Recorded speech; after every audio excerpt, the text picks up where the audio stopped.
You're not what I expected. Honestly, you're bigger in person." The words sliced through the restaurant like a blade. Laughter flickered at nearby tables as her fork clattered to the floor. Humiliation burned, but before she could breathe, a chair scraped behind her. A man rose. Calm. Dangerous. And what came out of his mouth next made the entire room freeze. "Before we dive in, where are you watching from, and what kind of story do you want to see next? Drop it in the comments. And if stories like this pull you in and don't let go, go ahead, hit subscribe. I have another powerful one coming tomorrow." Now, let's get into the story. The water glass trembled in Amelia's hand as reality crashed over her. Across from her, Jake Weller was already rising, his reflection checking finally complete. He tossed 3 $20 bills onto the white tablecloth like he was settling a debt. "That should cover your pasta," he said, his voice carrying over the gentle piano music. "Maybe save the rest for a salad subscription box or something. You'll thank me later." The words hung in the air, sharp and deliberate. Amelia's carefully applied lipstick, the shade her best friend swore made her look radiant, now felt like war paint for a battle she'd already lost. She'd arrived at this upscale downtown restaurant an hour ago, heart pounding with possibility. She'd checked her reflection in every reflective surface between the parking lot and the door, adjusted her dress 3 times, rehearsed conversation starters in her head. I don't understand," Amelia managed, her voice barely cutting through the murmur of other diners. "My photos were recent. I wasn't hiding anything." Jake checked his Apple Watch as if this conversation had already exceeded its time limit. "Look, I'm a fitness influencer. I have a brand to protect. Being photographed with someone like you." He made a face. "That's not the aesthetic my followers expect. You're just not what I." "That's enough." The voice came from the neighboring table. Low, controlled, and edged with restrained fury that made Jake's jaw snap shut mid-sentence. Lawrence Robinson rose from his corner booth with the kind of deliberate calm that commanded attention. His 6'2" frame unfolded slowly, gray-tailored suit catching the ambient light. His dark eyes locked onto Jake with an intensity that made the younger man take an involuntary half-step backward. "Excuse me," Jake scoffed, trying to muster his earlier confidence. "Is this your business?" "It is now," Lawrence said quietly, closing the distance between them. His hands remained at his sides, steady and controlled, but there was something in his bearing, protective, immovable, that made nearby diners pause mid-bite. "You've said more than enough. Leave." Jake forced a laugh that came out hollow. "Oh, what, are you her boyfriend? That's perfect. That's actually hilarious." Lawrence didn't take the bait. Instead, he walked past Jake entirely, pulled out the chair opposite Amelia, and sat down. His eyes met hers, deep brown meeting tearful hazel, and something passed between them in that moment. Recognition, perhaps, or the shared language of people who'd both known pain. "May I?" he asked Amelia gently, his tone worlds away from the steel he'd used with Jake. Amelia nodded, too stunned to form words, tears still sliding down her cheeks. Lawrence turned back to Jake, who stood there stammering. "She's beautiful," Lawrence said simply, factually. "You're just too small to see it. Now leave before I forget that my daughter taught me that words matter more than fists." The mention of a daughter seemed to short-circuit Jake's brain. He looked between them, muttered something about whatever, and not worth my time, then stormed toward the exit, his designer cologne lingering like a bad memory. The restaurant fell into that particular kind of silence, the kind where everyone's listening but pretending not to. Amelia could feel dozens of eyes on them, some sympathetic, some curious, some pitying. Her face burned with humiliation. She wanted to disappear, to dissolve into the elegant upholstery, but her body felt anchored to the chair. "I'm sorry," she whispered to Lawrence, voice cracking. "You didn't have to do that." "Yes, I did," Lawrence said softly. He reached for the water carafe the server had left and refilled her glass.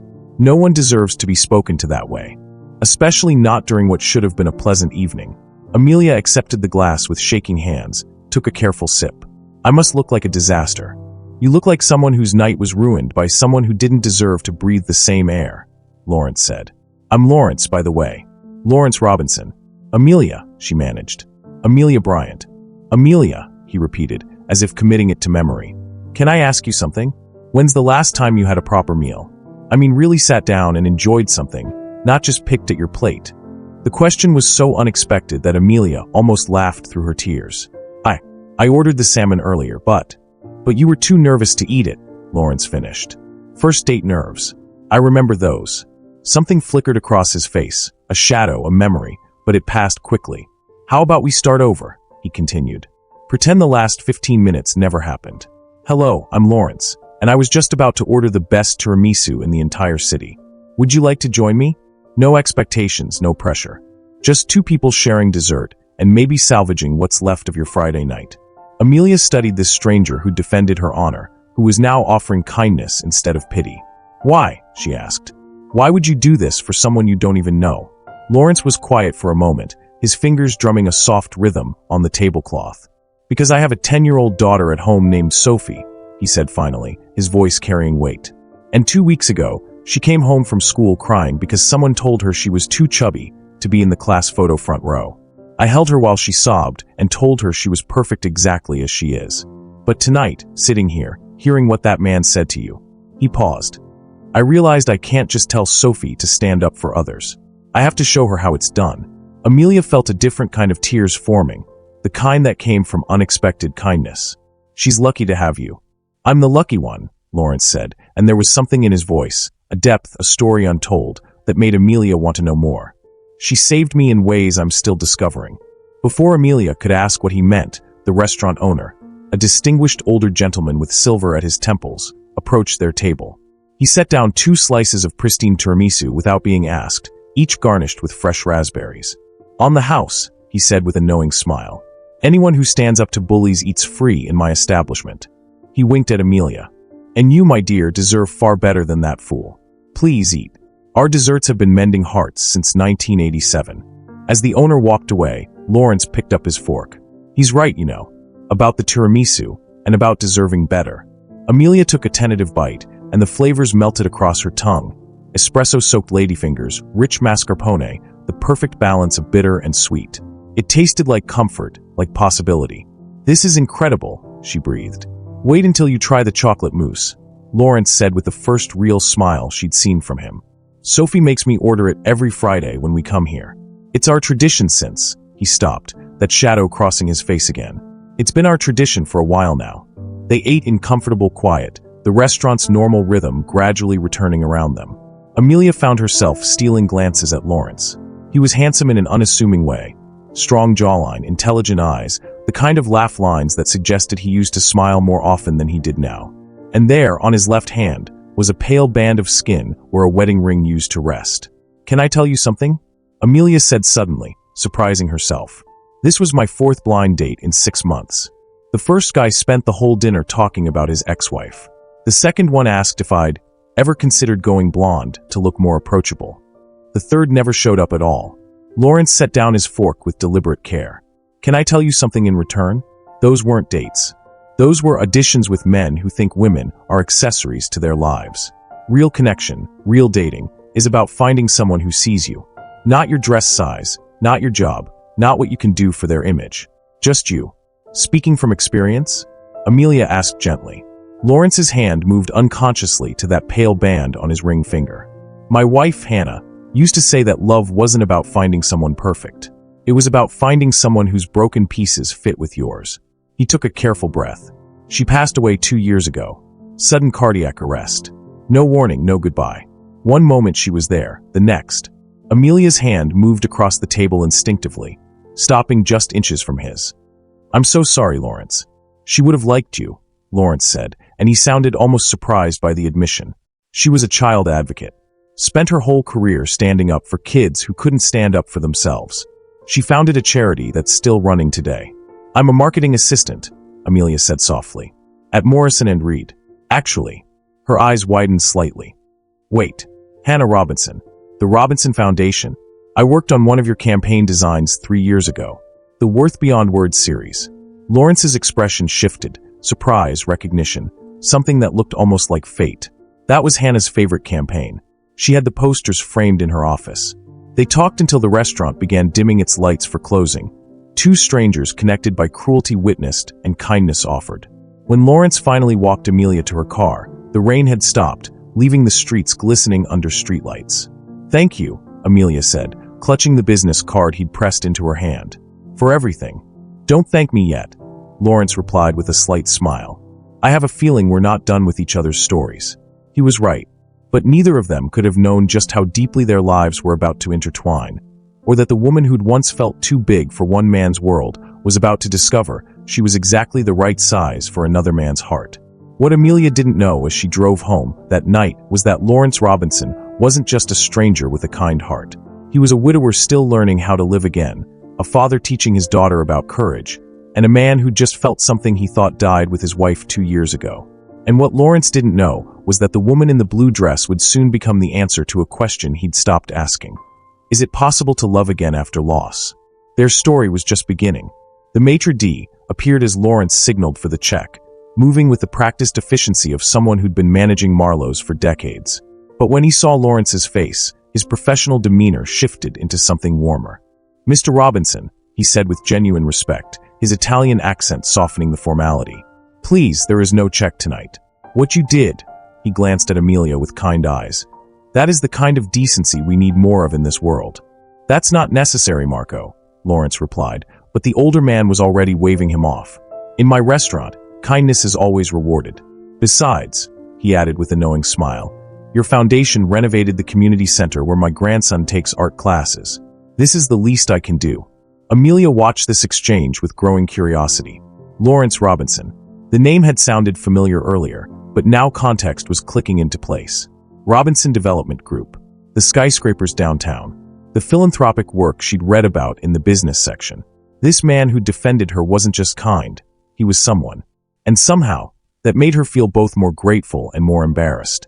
As Marco disappeared to attend to other tables, Lawrence turned back to Amelia. The intensity from earlier had softened into something gentler, more careful. "How are you feeling?" "Honestly, like I want to crawl under this table and never come out," Amelia admitted, managing a weak laugh. "But also lighter somehow. Does that make sense?" "Perfect sense," Lawrence said. "Sometimes the worst moments crack us open just enough to let the good ones in."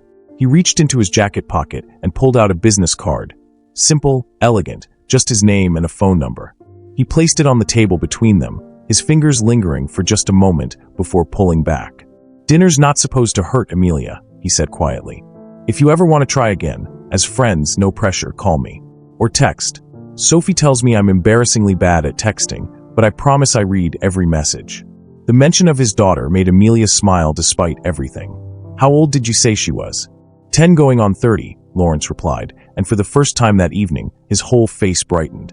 "She's convinced she needs to teach me how to be a proper human being.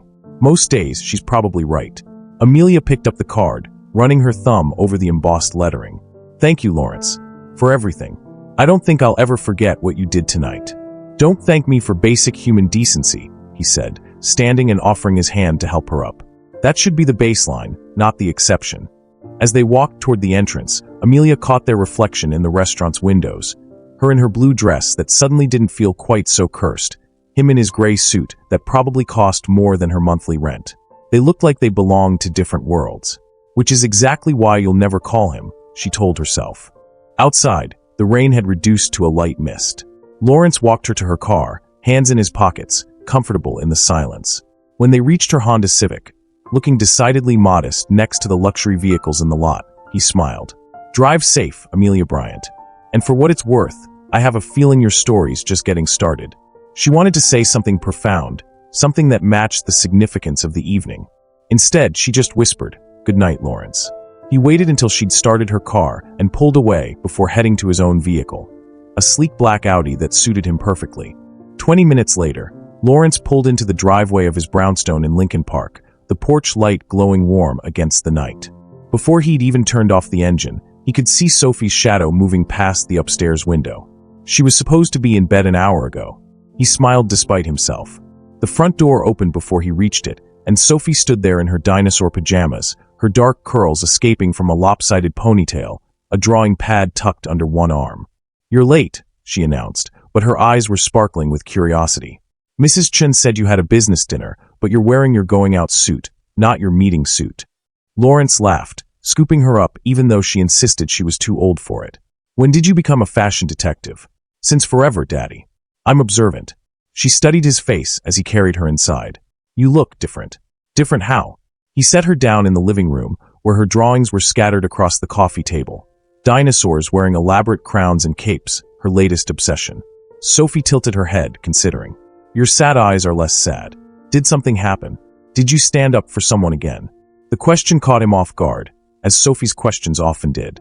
After Hannah died, Sophie had developed an uncanny ability to read his emotions, as if she'd appointed herself guardian of his heart. Maybe, he said carefully, settling onto the couch. Why do you ask? Because that's your, I did something Mom would be proud of face, Sophie said matter-of-factly, climbing up beside him. You get it sometimes when you help people. Like when you gave that lady your umbrella in the rain, or when you yelled at that mean man at the park. Leave it to a 10-year-old to see right through you, Lawrence thought. There was a woman at the restaurant, he admitted slowly. Someone was being unkind to her. I interrupted. Sophie's eyes widened. Was she okay? I think so. She's very brave. Did you get her number? Sophie asked with the bluntness only children possess. Sophie, what? Mom always said you were too good at being alone. She made me promise to make sure you didn't forget how to talk to people. Sophie picked up one of her drawings, a T-Rex wearing a princess crown. Was she pretty? Lawrence thought about Amelia's tear-stained face, her trembling hands, the way she'd still managed to smile when he'd mentioned the tiramisu. She was beautiful. Then you should text her, Sophie declared. Girls like texts. Mira at school says her sister says boys who don't text are low effort. I gave her my number. The ball's in her court. Sophie made a face. Daddy, that's a terrible strategy. What if she's too nervous? What if she thinks you were just being nice and didn't really mean it? She grabbed his phone from the coffee table. Text her. Now. Something nice. Sophie, I barely know her. Exactly. Which is why you need to text her, so you can know her better. Mom would agree with me. The mention of Hannah, so casual, so certain, made Lawrence's chest tighten and relax simultaneously. Sophie talked about her mother often, weaving her memory into daily life like a thread that kept them connected. Maybe she was right. Fine, Lawrence relented, taking his phone. But I'm writing it myself. And then you're going to bed. Deal. Sophie watched over his shoulder as he pulled up Amelia's number. He'd gotten it from Marco, who'd gotten it from the reservation system. Lawrence typed slowly, carefully. For what it's worth, blue is a good color on you. It's strength disguised as softness. Sophie read it and nodded approvingly. That's actually pretty good, Daddy. Very poetic. Send it. He hesitated for just a moment, thumb hovering over the send button. Then he thought about Hannah's voice, her constant refrain. Don't wait for perfect. Wait for right. He pressed send. Across town, Amelia sat on her apartment floor, still in her blue dress, Lawrence's business card in one hand and her phone in the other. She'd typed and deleted 3 different thank you messages in the last 10 minutes. Too formal, too casual, too desperate. She was about to try again when her phone buzzed with an incoming text from an unknown number. For what it's worth, blue is a good color on you. It's strength disguised as softness. Amelia read it once, twice, 3 times. Her heart did something complicated in her chest, a flutter that felt like hope mixed with fear. She started typing a response, then stopped, deleted it, started again. What do you even say to that? The cursor blinked on her phone screen. The night seemed to hold its breath. Finally, she set the phone down without replying, Lawrence's card still clutched in her hand. But she didn't delete his number. And somehow, that felt like a beginning. By Monday morning, Amelia's beginning had curdled into a nightmare. She'd made it through the weekend by avoiding her phone, binge-watching cooking shows, and pretending Friday night had happened to someone else. But the moment she walked into Morrison & Reed's sleek downtown office, she knew something was wrong. The whispers started at the elevator. Jen from accounting glanced at her, then quickly away.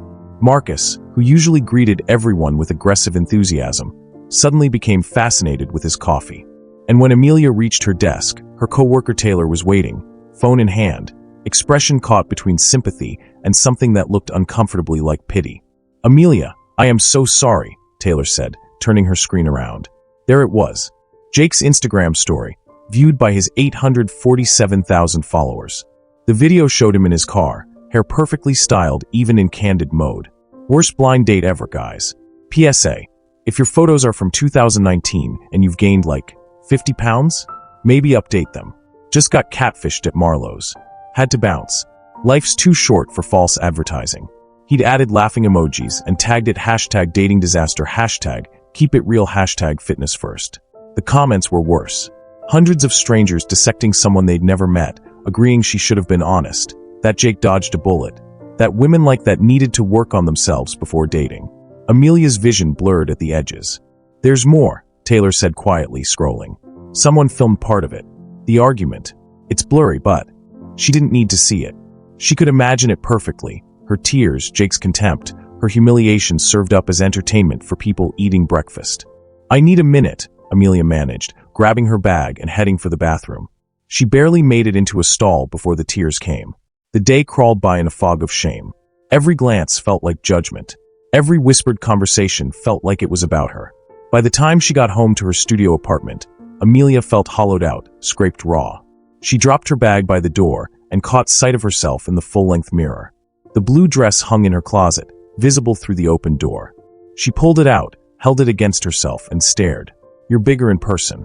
The words echoed as if Jake were standing right there. "Bad for my image."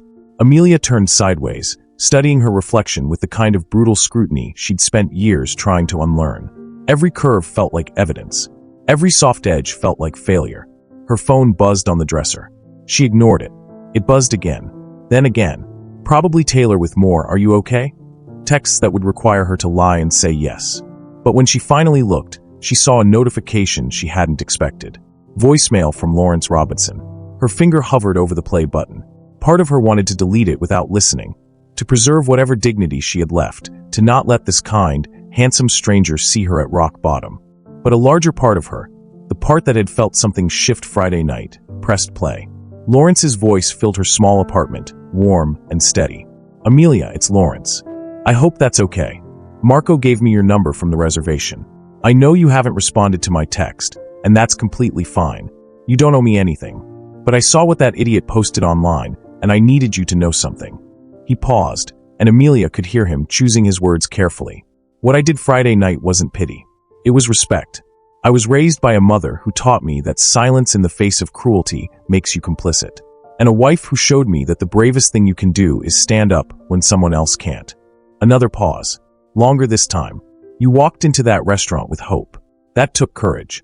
What happened after wasn't your failure, it was his. And anyone with eyes and a functioning heart could see that you're exactly the kind of person worth knowing. So that's it. That's what I wanted to say. Take care of yourself, Amelia Bryant." The message ended. Amelia stood frozen, phone still pressed to her ear, as tears slid down her cheeks. But these tears felt different, less like breaking and more like thawing. Like something frozen inside her was finally starting to melt. She played the message again. Then a third time, just to hear the certainty in his voice when he said "worth knowing." "What would you do? Would you call him back, or would fear keep you silent? Drop your thoughts in the comments." Amelia's thumb hovered over his contact. She started typing a response 7 different times. Each draft felt inadequate, too much or not enough, too vulnerable or too distant. Finally, she set the phone down and did something she hadn't done in days. She looked in the mirror again. Really looked. And for just a moment, she tried to see what Lawrence Robinson claimed to see. 15 miles away, Lawrence sat in the glass-walled conference room of Robinson Development Group, surrounded by 12 board members who were currently explaining why sentiment was bad for business. "The Robinson Foundation is hemorrhaging money," Gerald Moss, the CFO, said flatly, sliding a financial report across the mahogany table. $2.3 million in operational costs last year alone. "The programs are admirable, Lawrence, but they're not sustainable." "They're not meant to be profitable," Lawrence replied, his voice dangerously calm. "They're meant to help children who've lost parents. That was Hannah's entire mission. And we respect that," Patricia Chun, the lead investor, interjected smoothly. "We all loved Hannah. But it's been 2 years. The foundation has served its purpose. There are larger organizations that could absorb the programs, and the liquidated assets could be reinvested into." "No." The single word cut through the room like a blade. "Absolutely not," Lawrence continued, leaning forward. "That foundation is the last piece of my wife's legacy that's still active, still growing, still changing lives.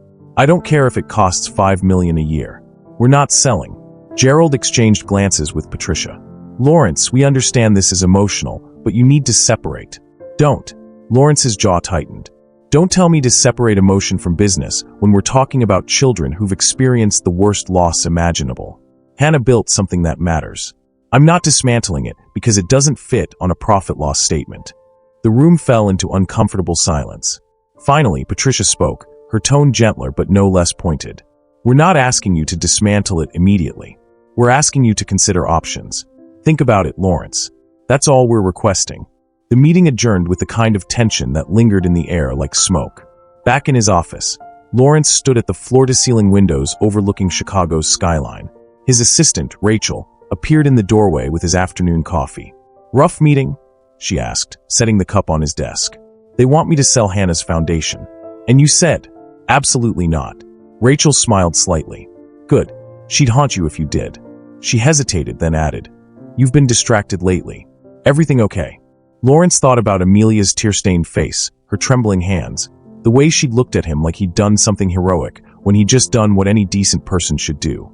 He thought about Sophie's insistence that he text her, about the message he'd sent, about the voicemail he'd left this afternoon when he'd seen Jake's cruel post. A moment of impulse he half regretted and half needed. I don't know, he admitted. Maybe. Rachel studied him with the knowing look of someone who'd worked for him through Hannah's death and the aftermath. She must be something special if she's got you leaving voicemails. I barely know her. That's not what I asked. Lawrence turned back to the window. Somewhere out there, Amelia Bryant was probably still reeling from her very public humiliation. And he was here, fighting board members and ghosts, and the uncomfortable truth that he'd spent the last 48 hours thinking about a woman he'd met exactly once. Rachel, when Hannah died. He started, then stopped. Did I do the right thing?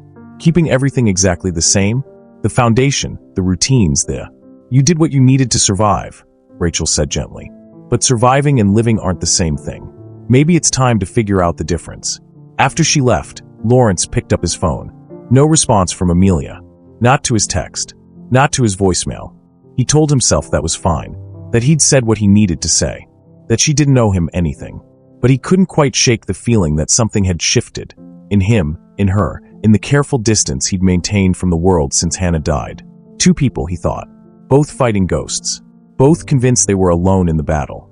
Neither realizing that Friday night had planted something neither of them was ready to name. Not yet, but soon. 7 days. That's how long Amelia stared at Lawrence's voicemail before she finally found the courage to respond. 7 days of replaying his words. 7 days of watching Jake's post slowly fade from social media relevance. 7 days of Taylor asking if she was okay, of avoiding mirrors, of that blue dress hanging in her closet like a question she wasn't ready to answer. On the 8th day, she typed 4 words. Coffee. Just as friends. She hit send before she could overthink it, then immediately wanted to take it back. But 3 minutes later, her phone buzzed. Tomorrow. There's a place in Wicker Park. Quiet. Good coffee. Better pastries. 10 a.m. Amelia stared at the message, her heart doing that complicated flutter thing again. Perfect. The cafe was called Reverie, tucked between a vintage bookstore and a plant shop, the kind of place that felt like a secret even though it was hiding in plain sight. Amelia arrived 5 minutes early, nerves thrumming through her entire body. She'd changed outfits 4 times. Settled on jeans and a cream sweater that Taylor had assured her was effortlessly pretty. Whatever that meant. Lawrence was already there, seated at a corner table near the window, 2 cups of coffee already waiting. He stood when he saw her, that same calm presence that had stopped an entire restaurant mid-breath. You came, he said, smiling. I wasn't sure you would. I almost didn't, Amelia admitted, sliding into the chair across from him. Like, 12 times I almost didn't. But you're here. He pushed one of the cups toward her. Vanilla latte, right? You ordered one at Marlowe's. The fact that he'd remembered such a small detail made something warm bloom in Amelia's chest. You have a good memory. Sophie says I remember the weirdest things and forget the important stuff. Lawrence's smile widened. Like I can tell you what Hannah ordered on our first date 17 years ago, but I can't remember where I put my car keys this morning. What did she order? Amelia asked, settling into her chair. Tiramisu. Just tiramisu. Said life was too short to pretend you wanted dinner when all you really wanted was dessert. His expression softened with memory. She was like that, honest about what she wanted, even when it wasn't what people expected. Amelia wrapped her hands around her cup, absorbing the warmth. She sounds wonderful. She was. Lawrence was quiet for a moment, staring into his black coffee.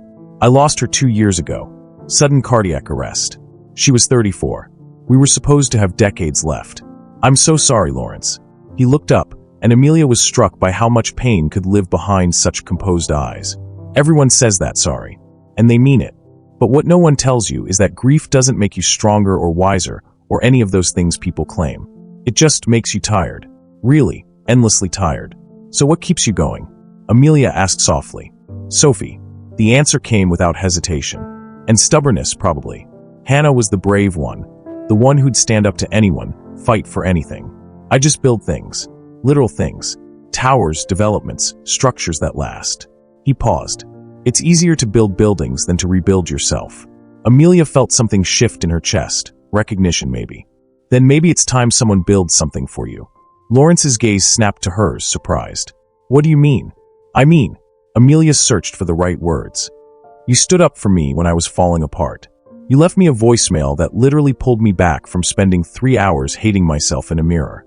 You're fighting your entire board to keep your wife's legacy alive. You're raising a daughter who clearly adores you. She leaned forward slightly. You're so busy being strong for everyone else. Who's strong for you? The question hung between them, too honest, too raw. Lawrence was quiet for a long moment. Then, softly, I don't think anyone's asked me that since the funeral. Well, I'm asking. Something passed between them then. Not romance exactly, but something deeper. Recognition. The kind of connection that happens when two people realize they're both fighting similar battles in different wars. You want to know something embarrassing? Lawrence said, his lips quirking into a half-smile. Sophie made me text you that night. The blue is strength message? That was her idea. Well, my words, her push. Amelia laughed, genuinely laughed, for the first time in over a week. Your 10-year-old daughter is a better romantic than most adults I know. Don't tell her that. Her ego's already insufferable. But Lawrence was grinning now, and it transformed his entire face. She's convinced I need to rejoin the world, as she puts it. Says Hannah would be mad at me for being lonely on purpose. Smart kid. Terrifying kid, Lawrence corrected. Last week she tried to set me up with her art teacher. Drew me a whole illustrated presentation about why Ms. Martinez would be a suitable companion. Amelia nearly choked on her coffee. Did it work? God, no. Ms. Martinez is lovely, but she's also engaged and very confused about why a 10-year-old was playing matchmaker. He shook his head, still smiling. But it's Sophie's way of taking care of me. She's been doing it since Hannah died. Little things to make sure I'm okay. That's a lot of weight for a kid to carry, Amelia observed gently. I know. Lawrence's smile faded slightly. I'm working on it. Therapy helps. Slowly learning that it's okay to be not okay sometimes. He met her eyes. What about you? What's your story, Amelia Bryant? So she told him. About growing up in a small town where everyone knew everyone's business. About her parents' messy divorce when she was 12. About college scholarships and student loans, and the dream of working in marketing that felt simultaneously within reach and impossibly far away. About the string of failed relationships with men who saw her as a maybe instead of a yes. I keep waiting to feel like I'm enough, she admitted. Like someday I'll wake up and just know. But instead, I'm 32 and still waiting for permission to take up space. Have you ever felt like you were waiting for permission to exist? Drop a comment. We'd love to hear your story. Lawrence reached across the table, stopping just short of touching her hand. You don't need permission, Amelia. You never did. Easy to say when you're, she gestured vaguely at him. You know, successful, respected. The kind of person who stops restaurants with just your presence. You think that came easy? Lawrence's voice was gentle but firm. I built my company from nothing. Took loans I couldn't afford, worked 100-hour weeks, failed more times than I can count. The respect came after years of people doubting me. Success didn't make me confident. I had to pretend to be confident until it became real. They talked for 2 hours, then 3. The coffee went cold and was replaced with fresh cups. The morning crowd thinned into the lunch rush. And still they talked. About Sophie's obsession with dinosaurs in royal regalia. About Amelia's secret dream of writing children's books. About Hannah's charity work and how Lawrence was fighting to keep it alive. About the small, stubborn hopes that kept them both moving forward. Finally, as the cafe began preparing for the afternoon shift, Lawrence said, There's a foundation event next Friday. Annual fundraiser for Hannah's charity. It supports children who've lost parents. It's a lot. Fancy dresses, speeches, the whole thing. He hesitated. Would you want to come? As my guest. Amelia's heart jumped. That sounds terrifying. It is, Lawrence admitted. But Sophie will be there, and she's been asking about you. And honestly, he smiled, almost shy. I'd like you to see what we're fighting for. Amelia thought about the blue dress hanging in her closet. About stepping back into a world that felt designed to judge her. About the courage it would take to stand beside Lawrence Robinson at a high-profile event. But she also thought about his voicemail. About the way he listened like her words actually mattered. About the possibility that maybe, just maybe, this was what moving forward felt like. Okay, she said. Yes, I'll come. Lawrence's smile was worth every ounce of fear. The following Friday, Amelia stood in the grand ballroom of the Newberry Hotel, feeling distinctly out of place despite her new dress, emerald green this time, Taylor's choice. The room glittered with Chicago's elite. Crystal chandeliers cast prismatic light across marble floors. Women in designer gowns air-kissed men in tailored tuxedos. And somewhere in this crowd was Lawrence, who'd texted that he was running late, but to please enjoy the cocktail hour. Amelia was studying a champagne flute like it might contain instructions when she felt it, the weight of someone's gaze. She looked up. Across the room, partially obscured by a cluster of donors, stood a woman. Late 30s, elegant in a way that seemed effortless, dark hair swept into a sophisticated twist. She was watching Amelia with an expression that was both knowing and assessing. Their eyes met. The woman smiled, not unkind, but not exactly friendly either. There was something familiar about her, something that made Amelia's stomach twist with sudden, inexplicable unease. Then Lawrence appeared at Amelia's elbow, warm and apologetic, and the woman melted back into the crowd. But Amelia couldn't shake the feeling. Someone was watching. And whoever she was, she knew something Amelia didn't. The fundraiser had been beautiful. Lawrence introducing her to donors, Sophie stealing her away to show her the dessert table. Speeches about Hannah's legacy that made Amelia's chest ache with admiration for a woman she'd never meet. But that woman's knowing smile haunted Amelia through the entire evening. She tried to ask Lawrence about her, casually, but the moment never felt right. And by the time he'd driven her home, exhaustion had replaced curiosity. "Thank you for coming tonight," Lawrence had said at her door. "It meant more than you know." Amelia had smiled, kissed his cheek on impulse, and floated inside feeling like maybe, just maybe, she was allowed to hope. That feeling lasted exactly 4 days. Tuesday afternoon, Amelia left work early for a dentist appointment in River North. She was walking past Giordano's, debating whether deep dish pizza counted as self-care, when she saw them through the restaurant's window. Lawrence and the woman from the fundraiser, sitting at an intimate corner table, laughing about something. The woman reached across the table, touching Lawrence's hand with easy familiarity. He didn't pull away. Instead, he leaned closer, saying something that made her throw her head back in genuine delight. Amelia's breath caught in her throat. The woman was stunning in the afternoon light, wearing a crimson blouse that somehow looked both professional and effortlessly elegant. Her dark hair was down now, falling in waves over her shoulders. She looked like the kind of woman who belonged in Lawrence's world. Polished, confident, right. And Lawrence looked happy, relaxed in a way Amelia hadn't seen before. She watched for exactly 30 seconds, long enough to confirm what her heart was already screaming. Then she turned and walked away, vision blurring with tears she refused to let fall in public. Of course, she thought bitterly. Of course there's someone else. A CEO with a tragic backstory and a beautiful daughter? A man who stood up for strangers and left thoughtful voicemails? Someone like that didn't stay single. He probably had women lining up.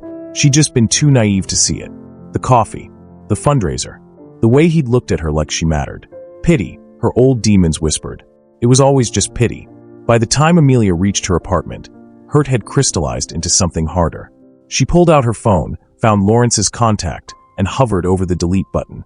Do it, she told herself. Save yourself the embarrassment. She pressed delete. Then she blocked his number for good measure. Then she threw her phone across the room and let herself cry. That same afternoon, 15 blocks away, Lawrence was wrapping up lunch with Clara Martinez, Hannah's younger sister, and the closest thing Sophie had to a maternal figure since losing her mother. "I can't believe she's turning 11, Clara said, wiping tears of laughter from her eyes. Lawrence had just told her about Sophie's latest scheme to accidentally lock him in the garage with the UPS delivery woman. She's getting more devious. She's getting more desperate, Lawrence corrected fondly. Last week she asked if I'd ever considered speed dating for mature professionals. God, she's Hannah's daughter all right. Clara's smile turned bittersweet. Han would have loved this, watching Sophie turn into this tiny mastermind. She would have encouraged it, Lawrence agreed. He signaled for the check. Thank you again for helping with the party planning. I know you have your own life, your own. Lawrence, stop. Clara's hand covered his across the table. Sophie is family. Your family. Planning her birthday party isn't a burden, it's a privilege. The waiter brought the check, and Lawrence reached for his wallet. The dinosaur cake is ordered, with a tiny crown on each T-Rex head, exactly as specified. Clara grinned. Though I still think we should prepare for the possibility that next year she'll be into something completely different. Remember her flamingo phase? Don't remind me. I still have pink feathers in my car. They stood to leave, Clara linking her arm through his in the easy, familial way she had since they were teenagers. Back when Lawrence was the awkward college boyfriend meeting Hannah's brilliant, intimidating younger sister. You know, Clara said as they walked toward the exit, Hannah would be really proud of you. Not just the foundation stuff, but you. How you're raising Sophie. How you're starting to live again. Lawrence tensed slightly. Clara, I saw you at the fundraiser, she continued. With that woman. Amelia, right? You looked present. Like you were actually there instead of just going through the motions. It's not, we're just friends. Lawrence Robinson, I've known you for 17 years. I know what just friends looks like on you, and that wasn't it. Clara stopped walking, turning to face him. It's okay, you know, to move forward. Hannah would want that. I know she would, Lawrence said quietly. But wanting it and being ready for it are different things. Clara studied him with those same sharp, assessing eyes that Hannah had possessed. Maybe you're more ready than you think. By Thursday, Amelia had successfully avoided 3 calls from Taylor, 2 from her mother, and approximately 7,000 thoughts about Lawrence Robinson. She'd thrown herself into work, staying late to redesign a campaign that didn't need redesigning. She'd deep cleaned her apartment until her hands smelled like bleach. She'd even started that novel she'd been meaning to read for 3 years. Anything to not think about betrayal brown eyes and lying smiles. Her phone, newly unblocked because she needed to function like an adult, buzzed with messages she didn't read. Lawrence, Sophie's birthday party is Saturday. She'd love for you to come. Lawrence, Amelia, everything okay? Lawrence, if I did something wrong, please tell me. Lawrence, okay. I'll give you space. She deleted each one without responding. Tell us in the comments. Was Amelia right to shut him out, or should she have asked what she saw? What would you do? Saturday arrived with autumn sunshine and the sound of 11 10-year-olds destroying Lawrence's carefully organized backyard. Sophie's birthday party was chaos incarnate, dinosaur decorations, a bounce house shaped like a volcano, and enough sugar to fuel a small army. Lawrence stood by the grill, managing hot dogs and trying not to think about the Amelia-shaped absence that felt conspicuous, even though Sophie was too busy being queen of her domain to notice. Clara appeared at his elbow with a glass of lemonade and a knowing look. She didn't come. She has her reasons, I'm sure. Lawrence flipped a hot dog with more force than necessary. Did you ask what those reasons are? She stopped responding to my messages 4 days ago. I got the hint. Clara was quiet for a moment. Then, come inside for a second. I want to show you something. Reluctantly, Lawrence followed her into his study, where Clara had been organizing Hannah's old files. Years' worth of charity work, campaign materials, donor records. On his desk sat an open portfolio. I found this in Hannah's archive box, Clara said, flipping through pages. Her favorite campaigns, the ones she kept for inspiration. She stopped on a spread that made Lawrence's breath catch. Worth Beyond Words. A public awareness campaign about self-worth and children's mental health. The design was stunning. Simple, powerful, deeply emotional. And there in the corner was the designer credit. Creative direction, Amelia Bryant, Morrison and Reed. This was 5 years ago, Clara said softly. Hannah had these printed and framed in her office. She used to tell people this campaign changed how she thought about messaging, that it proved you could be profound without being preachy. Lawrence stared at the portfolio, mind racing. Amelia designed this? Apparently. Which means she and Hannah crossed paths, even if they never met. Clara closed the portfolio carefully. Lawrence, maybe this isn't coincidence. Maybe this is Hannah's way of telling you it's okay. Hannah's dead, Clara. I know that. But you don't stop mattering to someone just because you're gone. And if anyone would find a way to nudge you toward happiness, it's my sister. She squeezed his shoulder. Whatever's happening with Amelia, maybe it's worth fighting for. Lawrence picked up the portfolio, thumb tracing Amelia's name. Hannah had loved this, had kept it, had believed in the woman who created it. And he'd let that same woman disappear without even asking why. Outside, Sophie's laughter rang through the air, bright and alive, a sound Hannah never got to hear at age 11. Don't waste time, Hannah's voice whispered in his memory. Life's too short to wait for perfect. Lawrence pulled out his phone. But before he could type anything, the doorbell rang. Clara went to answer it, and her surprised voice carried through the house. Oh, hi. You must be.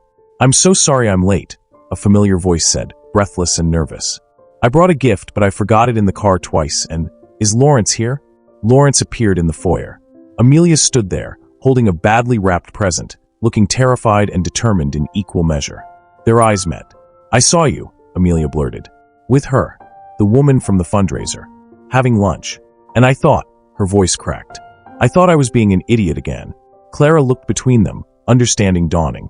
Then she started laughing, the kind of laugh that came from deep relief. "Oh, honey," Clara said, smiling. "I'm Hannah's sister. Lawrence's sister-in-law." The color drained from Amelia's face. "I'm an idiot," she whispered. "No," Lawrence said, crossing to her. "You're human, and I should have explained." Sophie appeared from the backyard, crown askew, face painted like a velociraptor. "Amelia, you came. Daddy said you might not, but I knew you would." She grabbed Amelia's hand, dragging her outside before any more explanations could happen. Clara watched them go, then turned to Lawrence with a knowing smile. "See, Hannah's still looking out for you." And for the first time in 2 years, Lawrence didn't argue. The party was a blur of dinosaur-themed chaos, but Amelia felt every minute of it with painful clarity. She'd made a fool of herself, jumping to conclusions, blocking his number, showing up late with her assumptions and insecurities wrapped around her like armor. Clara had been nothing but kind, even after Amelia's mortifying confession. She'd pulled Amelia aside during cake cutting and said simply, Hannah would have done the same thing. She once threw a drink in Lawrence's face because she thought he was flirting with her co-worker. Turned out it was his cousin from Ohio. "What happened?" Amelia had asked. "They got married anyway," Clara said with a wink. Sometimes being wrong is just the long way to being right. But as the party wound down and parents collected their sugar-high children, Amelia felt the weight of her mistake settling in her chest. She helped clean up, avoiding Lawrence's eyes, trying to figure out how to apologize for something so fundamentally embarrassing. She was carrying paper plates to the recycling when Lawrence appeared beside her. "Stay," he said quietly. "Please. After Sophie goes to bed, we should talk." Amelia nodded, throat too tight to speak.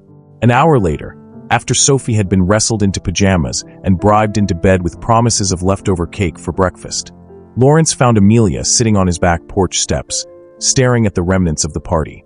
He sat beside her, close enough that their shoulders almost touched. "I'm sorry," Amelia said before he could speak. "I saw you with Clara and I just assumed. I've spent so long being the second choice that I didn't even consider there might be another explanation." "You don't have to apologize for protecting yourself," Lawrence said. "But Amelia, if you just asked." "I know." She turned to face him. "I know. But asking would have meant admitting I cared. And caring means risking getting hurt again. And I've been hurt so many times that it felt safer to just run." Lawrence was quiet for a moment. Then, "I get that. After Hannah died, I built walls so high even Sophie couldn't always scale them. It took her asking me why I never talked about mommy anymore for me to realize I was protecting myself right into isolation." "How did you start letting people back in?" "Slowly, and with a lot of therapy." He smiled slightly. "And a 10-year-old who refuses to let me hide. She has this thing she does. She'll randomly hug me and say, 'I see you, Daddy.' Like she's reminding me I still exist, even when I feel invisible." Amelia's eyes filled with tears. "She's incredible." "She's terrifying," Lawrence corrected fondly. "And she's been asking about you nonstop since the fundraiser. Apparently you're the nice lady with the pretty laugh." I snorted at one of her dinosaur jokes. She found it charming. Lawrence hesitated, then reached out and took Amelia's hand. "I've missed our talks. These past few days, when you went silent, I thought I'd somehow messed up, that I'd pushed too hard or not hard enough for." "It wasn't you," Amelia interrupted. "It was me, my fears dressed up as protection." She squeezed his hand. "But I'm here now, and I'm trying to be braver than I feel." "That's all any of us can do," Lawrence said softly.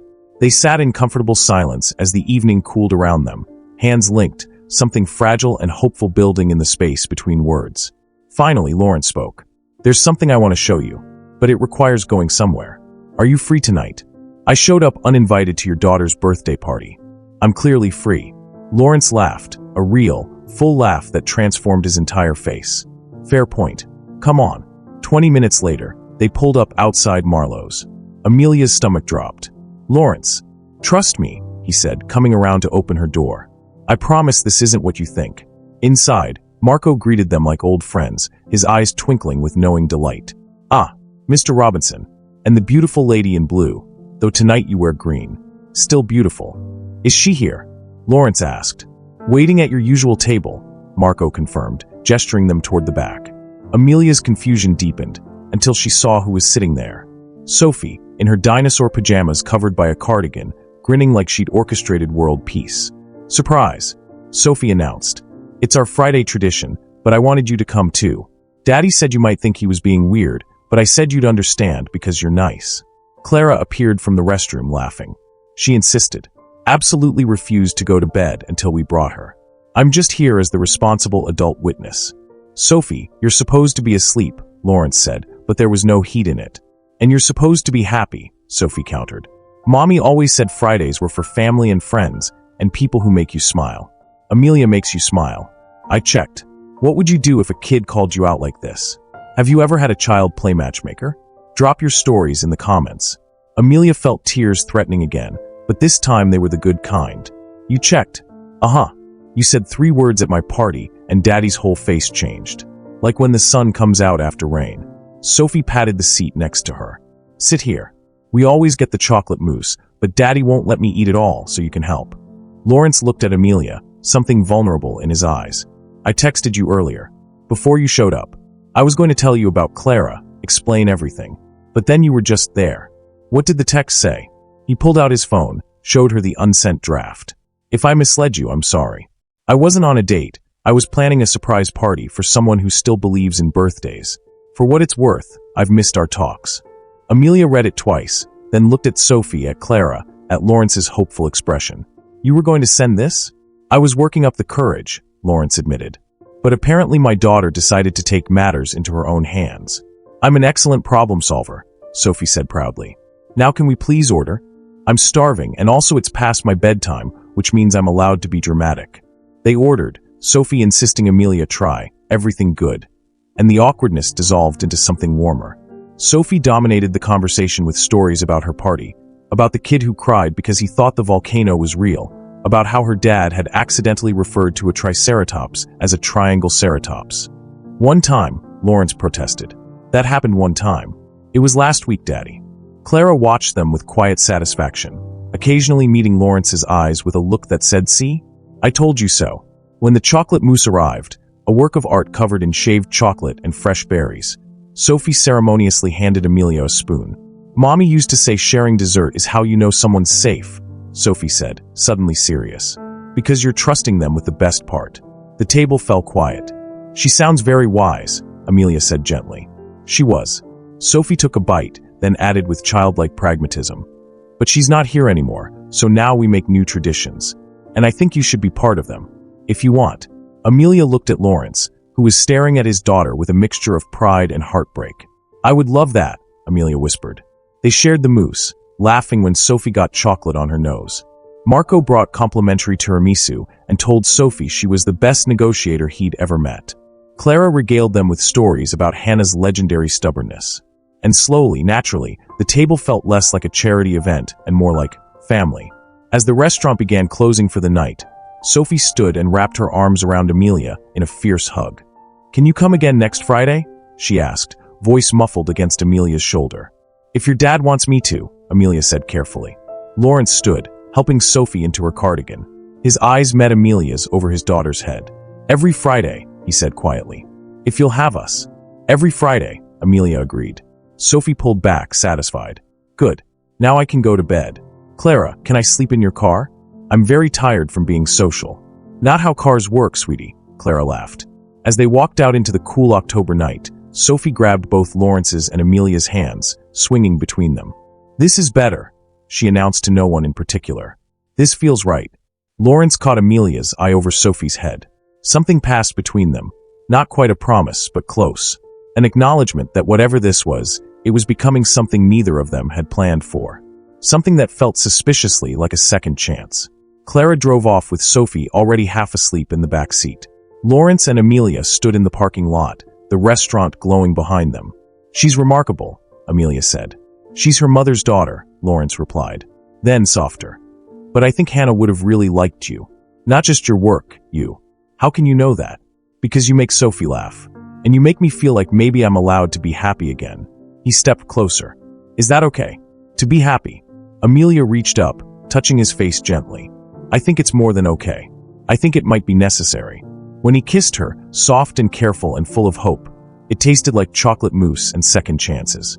And somewhere, Amelia was certain, Hannah Robinson was smiling. For 3 weeks, Amelia floated. Friday dinners at Marlowe's became sacred, Sophie's stories, Lawrence's quiet presence, the easy rhythm of belonging to something. They texted throughout the day. He sent her photos of Sophie's latest drawings. She shared memes that made him laugh during board meetings.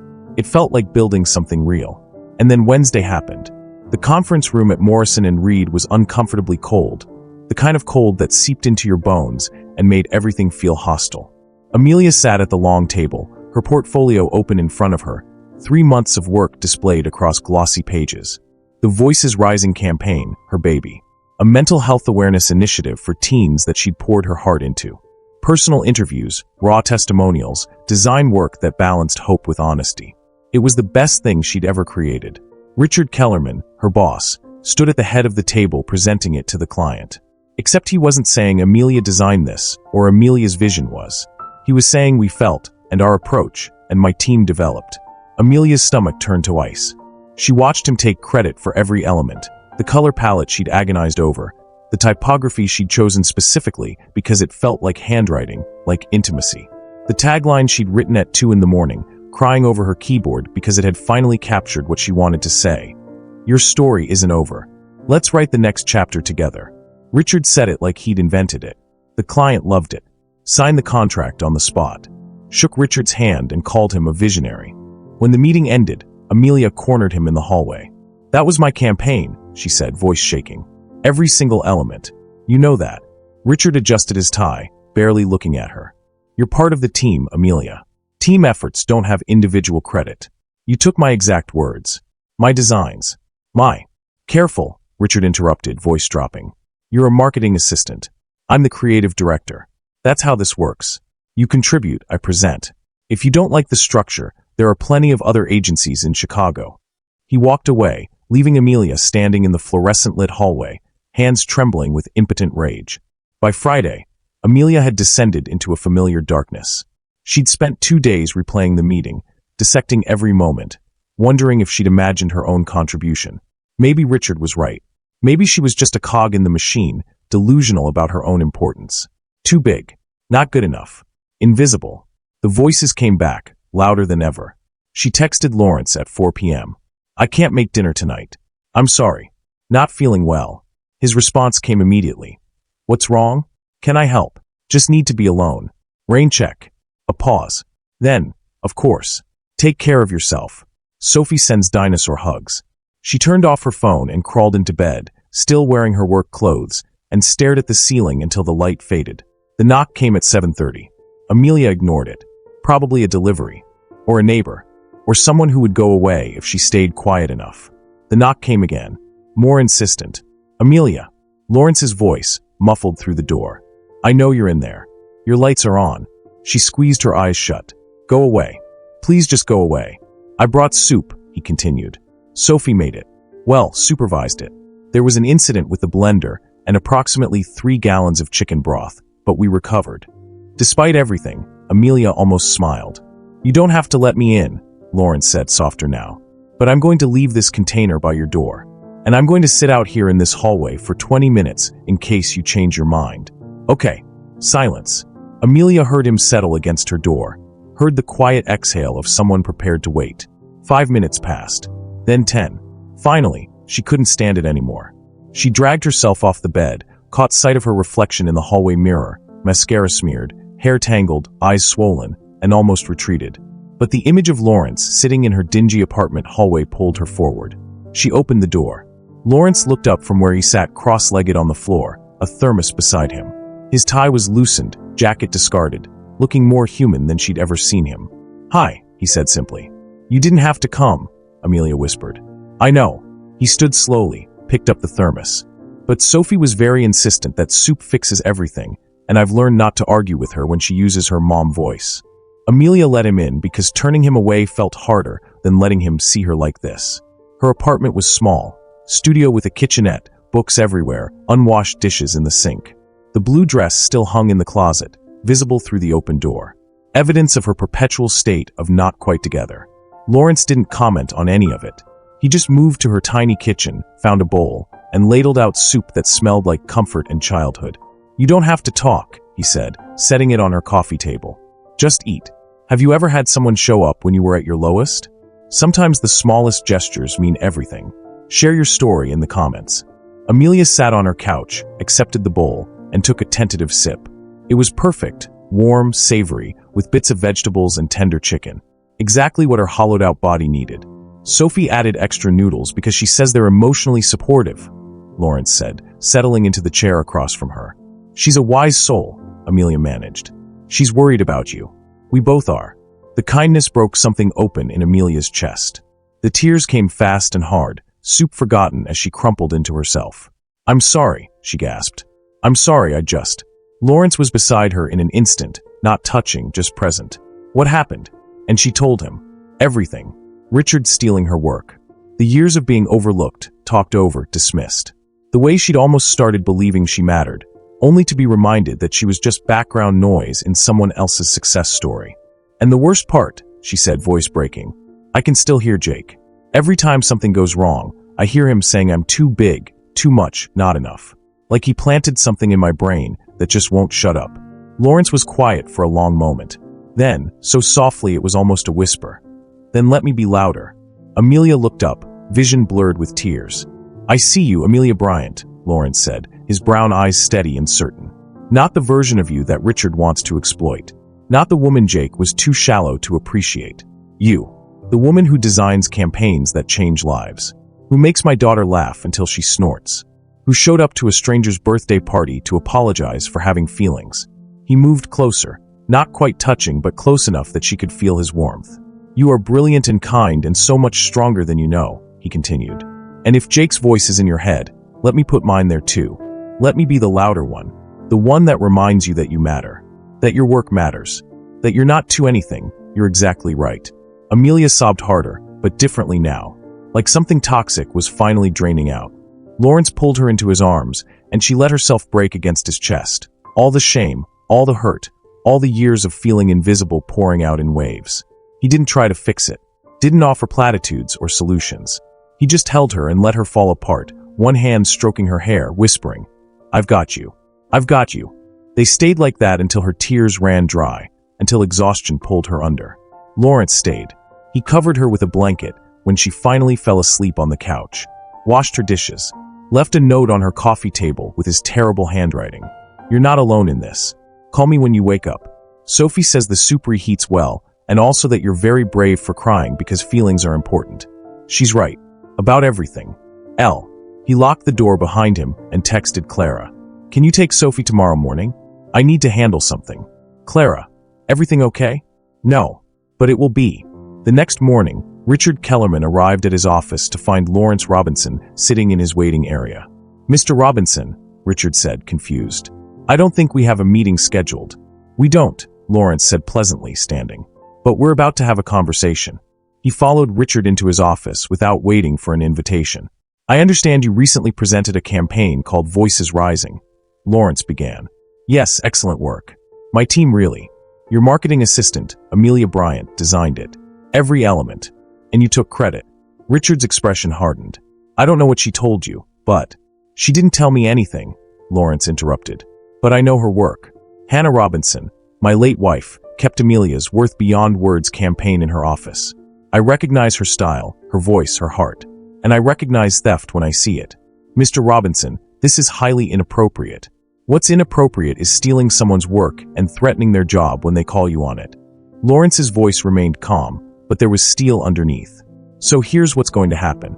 You're going to formally credit Amelia for that campaign, in writing, and you're going to recommend her for promotion to junior creative director. Or what? Or I'll make sure every major client in this city knows that Morrison & Reed's creative director takes credit for his assistant's work. I sit on 4 nonprofit boards and 3 corporate advisory panels. I know people. Lawrence smiled, but it didn't reach his eyes. Your choice. Richard stared at him, jaw working. She must be very special, he finally said. She is, Lawrence agreed. But that's not why I'm here. I'm here because it's the right thing to do. And because I'm tired of watching good people get crushed by small men. He left Richard sitting there, stunned and silent. Amelia deserved to fight her own battles. But sometimes, Lawrence thought, people needed someone in their corner, reminding the world they were worth fighting for. And Amelia Bryant was worth everything. 6 months later, spring had transformed Chicago into something softer. The brutal winter had finally surrendered to warm evenings and cherry blossoms, and Amelia felt like she'd transformed right along with it. Richard had credited her work. Publicly. In writing. And when the promotion to junior creative director came through 3 weeks later, Amelia had walked into Lawrence's office. The first time she'd ever visited Robinson Development Group, and kissed him so hard they both forgot how to breathe. "What was that for?" he'd asked, laughing against her mouth. "For reminding me I'm allowed to take up space," she'd said. Now, standing in the courtyard of Sophie's school, under a canopy of string lights and paper lanterns, Amelia felt like she was finally inhabiting her own life instead of watching it happen to someone else.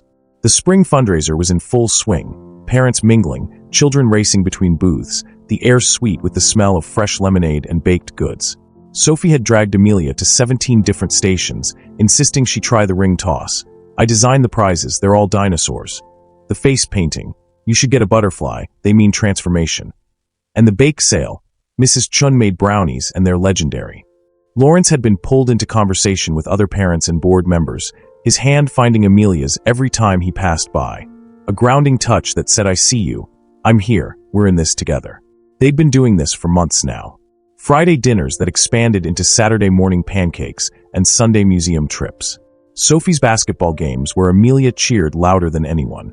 Late-night phone calls where Lawrence talked about board meetings and Amelia shared campaign ideas. The slow, steady building of something that felt less like dating and more like becoming. But tonight, Lawrence seemed different. Distracted. His smiles didn't quite reach his eyes, and twice Amelia had caught him staring at her with an expression she couldn't read, something between nervous and determined. She found herself at the dessert table, ostensibly helping organize the remaining cupcakes, but really just trying to calm the flutter of anxiety in her chest. "You're stress organizing," Clara's voice came from behind her. "That's how I know something's up." Amelia turned to find Clara holding 2 cups of punch, her dark hair swept up in a way that made her look exactly like the photos Amelia had seen of Hannah. "Is it that obvious?" Amelia accepted a cup. "Only to people who've known anxiety their whole lives." Clara clinked their plastic cups together. "He's going to tell you tonight, you know." "Tell me what?" Clara just smiled. "That's his story to share." "But Amelia, whatever he's nervous about, don't be scared. Fear is just love trying to protect itself." Before Amelia could ask what that meant, Sophie appeared in a whirlwind of glitter and excitement. "Amelia, they're doing the lantern release in 10 minutes. You have to write a wish." She thrust a marker and a paper lantern into Amelia's hands. "Daddy says wishes only work if you're really honest, so don't write something boring like, 'I wish for world peace.' Write what your heart actually wants." "What did you write?" Amelia asked. Sophie's face grew serious, the kind of serious only children could achieve. "I wish that Daddy would stop being scared of being happy, and that you'd stay forever." She said it like it was the simplest thing in the world, then ran off to help her friend untangle a string of lights. Amelia stared at the blank lantern, marker hovering. "I wish to be brave enough to believe this is real." She was about to write it when Lawrence appeared beside her, his presence sending warmth through her entire body. "Can we talk?" he asked quietly. "Just for a minute?" Her heart jumped. "Of course." He led her away from the crowd, past the gymnasium, and toward the courtyard garden where fairy lights had been strung through the trees like captured stars. It was quieter here, the sounds of the fundraiser a distant hum. Lawrence turned to face her, hands in his pockets, and Amelia's anxiety spiked. "I've been seeing someone," he said carefully. Amelia's stomach dropped. "Here it comes. The 'you're wonderful but' conversation. A therapist," Lawrence continued, and Amelia's spiraling thoughts screeched to a halt. "I started 3 months ago. Right after the thing with Richard, actually. Because I realized I was falling for you, and I needed to know." He paused, choosing his words with visible care. "I needed to know if what I feel is healing or escape. Have you ever questioned whether your feelings were real, or just a response to pain? Sometimes the bravest thing is asking for help to find out. Tell us your story in the comments." "And," Amelia whispered, afraid to breathe. "It's healing, Amelia." Lawrence stepped closer, his brown eyes catching the fairy lights. "You're not a replacement for what I lost. You're not a bandage or a distraction. You're peace. You're the first person since Hannah who made me want to be present instead of just surviving." Amelia's eyes filled with tears. "Lawrence, let me finish," he said gently. "For 2 years, I convinced myself that loving someone new would be betraying Hannah, that moving forward meant leaving her behind. But my therapist, and Clara, and even Sophie in her 10-year-old wisdom, helped me understand that Hannah wouldn't want me to stop living.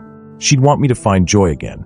He reached out, cupping Amelia's face with both hands, thumbs brushing away the tears sliding down her cheeks. "You make Sophie laugh." You make me feel things I thought died with my wife.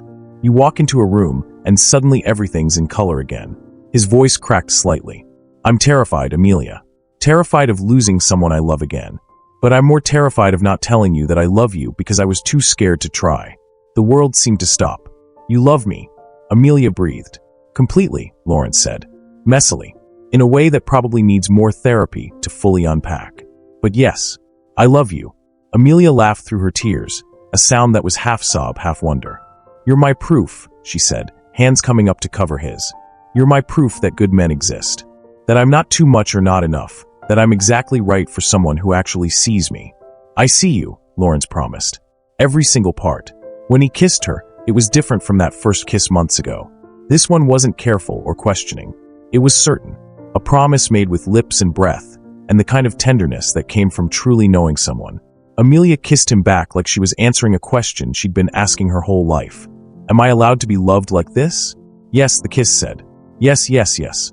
When they finally pulled apart, breathless and smiling, Amelia noticed movement by the gymnasium door. Sophie and Clara stood there, Sophie literally bouncing with excitement, Clara's hand over her mouth trying to hide her smile. They're not even pretending not to watch, Amelia laughed. Sophie's been plotting this for weeks, Lawrence admitted. She asked me when I was going to tell Amelia the mushy stuff approximately 400 times. And Clara has been threatening to tell you herself if I didn't hurry up. Sophie couldn't contain herself any longer. She ran across the courtyard, Clara following at a more dignified pace, and launched herself at both of them. Does this mean you're staying forever? Sophie demanded, looking up at Amelia with Hannah's eyes and Lawrence's hope. Amelia looked at Lawrence, then at this fierce, wonderful child who'd decided Amelia belonged in her life, then at Clara who was watching with the kind of approval that felt like a blessing from Hannah herself. Yeah, Amelia said, pulling Sophie close. I think it does. Good, Sophie declared. 'Cause I already told everyone you're going to be at my middle school graduation, and that's like 3 years away, so you kind of have to stick around now. Lawrence laughed, pulling both of them into his arms. Subtle, sweetheart. Very subtle. As the lanterns began rising into the night sky, dozens of paper wishes glowing against the darkness, Amelia realized she hadn't written hers yet. But it didn't matter. Her wish had already come true. 2 years later, the royal blue dress hung in Amelia's closet like an old friend. She'd kept it through everything. The promotion to creative director, the move into Lawrence's brownstone, the quiet morning rituals of coffee with Sophie before school. She'd kept it because it no longer represented the worst night of her life. It represented the beginning of her best one. You're really wearing that dress? Sophie asked from Amelia's doorway, now 12 and entirely too perceptive. She'd grown 4 inches and developed Hannah's devastating ability to read people like open books. Your dad asked me to, Amelia said, smoothing the fabric. It fit differently now. Not because her body had changed, but because she inhabited it differently. With confidence. With the kind of peace that came from being loved exactly as you were. He's being suspicious, Sophie observed, flopping onto the bed in that boneless way teenagers perfected. He's been weird all week. Nervous weird, not work weird. Maybe he's just excited about Friday dinner, Amelia offered, though her own heart was doing complicated things in her chest. Lawrence had been different lately, secretive little smiles, hushed phone calls with Clara, an energy that felt like anticipation. At Marlowe's, where we go every single week. Sophie's expression said she wasn't buying it. Sure, that's definitely it. Marco greeted them like royalty when they arrived at Marlowe's, his weathered face breaking into a knowing smile that made Amelia's suspicions spike. Ah, the Robinson family. He kissed Amelia's cheeks, then Sophie's. Your usual table, of course. Though tonight, his eyes twinkled. Tonight is special. Marco, what's? Amelia started, but Lawrence appeared, looking unfairly handsome in a charcoal suit, and her words dissolved. You wore it, he said softly, taking in the blue dress. His eyes held something that made her breath catch. Reverence, maybe. Or promise. You asked me to. I did. He offered his arm. Shall we? Their corner table, the one where this all began, was set with more care than usual. Candles flickered between fresh peonies. Their water glasses were already filled. And there, hanging from the light fixture above, was one of Sophie's drawings, a T-Rex wearing a crown, holding a heart. Sophie, Amelia laughed. What is that?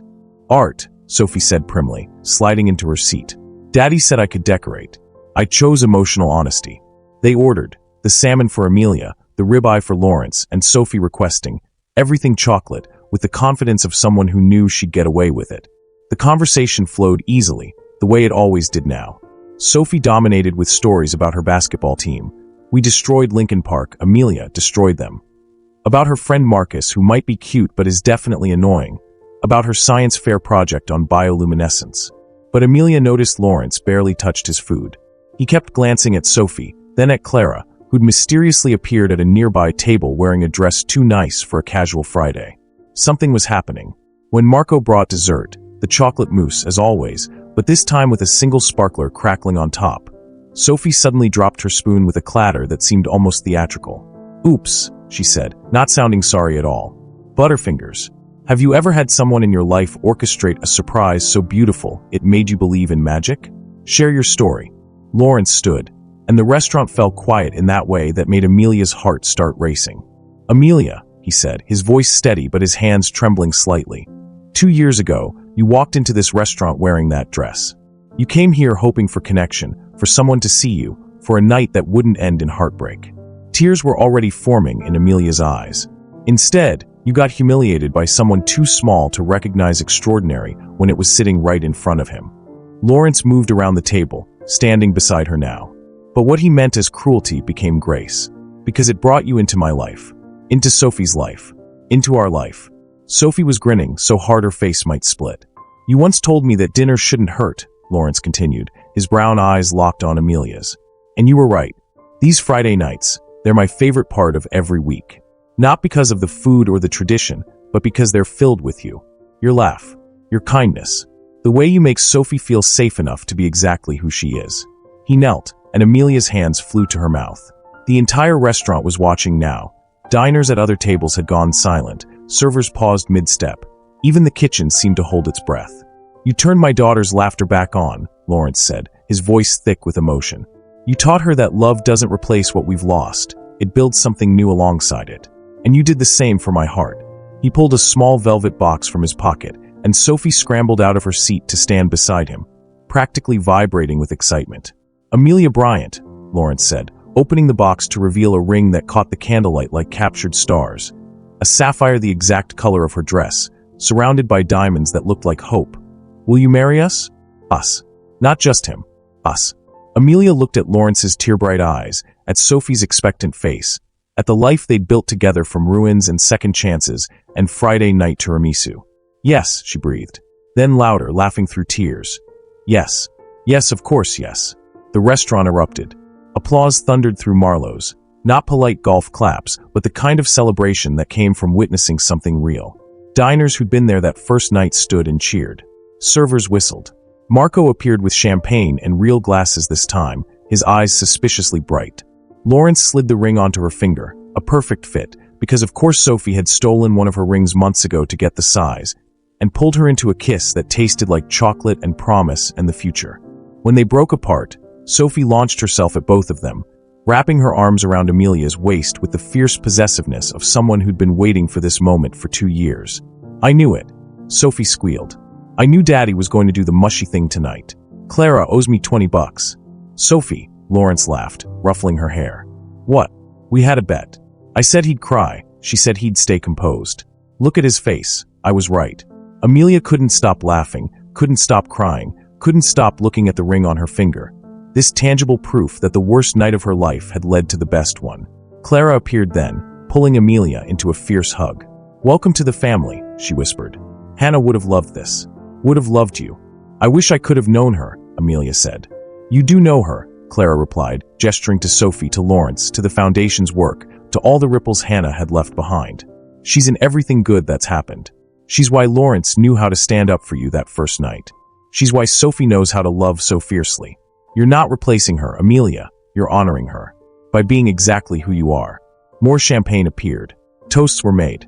Sophie demanded to know if she could be maid of honor and best man because gender roles are outdated, and also I'm clearly the most qualified. Other diners sent over desserts and congratulations. Marco refused to bring a check, insisting that love like this eats free forever in my restaurant. As the evening settled into a warm glow, Sophie pulled out her phone. "We need a picture. Right here at this table, where it all started."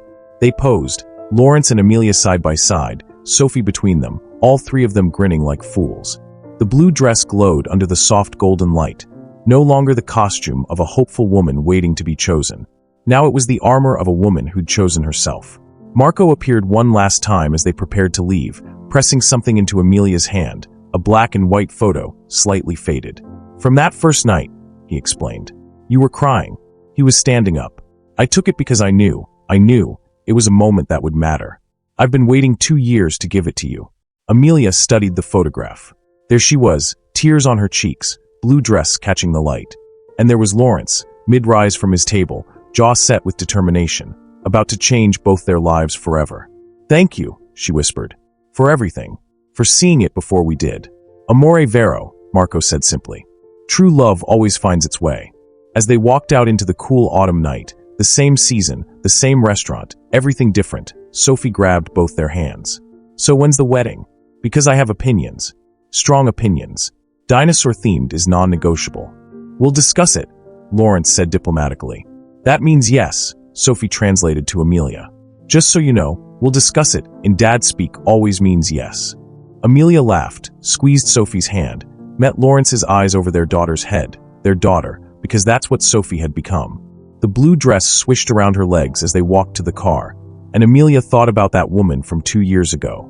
The one who'd sat alone at that table, wondering if she'd ever be enough. "I am," she told that version of herself. "I always was." The city lights glittered around them as they drove home, not to separate apartments, but to the brownstone that held Sophie's dinosaur drawings on the fridge, Amelia's books on every surface, Lawrence's coffee maker that he refused to upgrade, and photographs of Hannah watching over them all with a smile that said, "This is exactly what I wanted for you."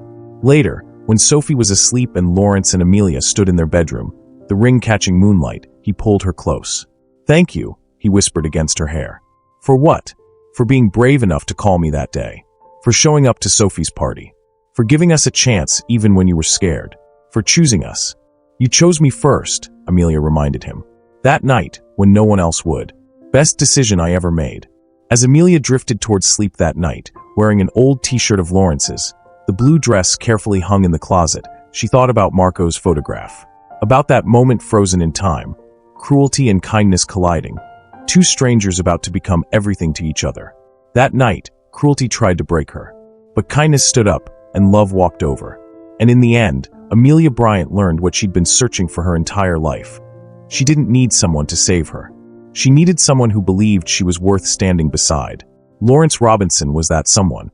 And every Friday night, for the rest of their lives, they'd return to Marlowe's, 3 of them, then 4 when their son arrived, then 5 when Sophie brought home her first serious partner, and Marco would greet them with champagne and knowing smiles.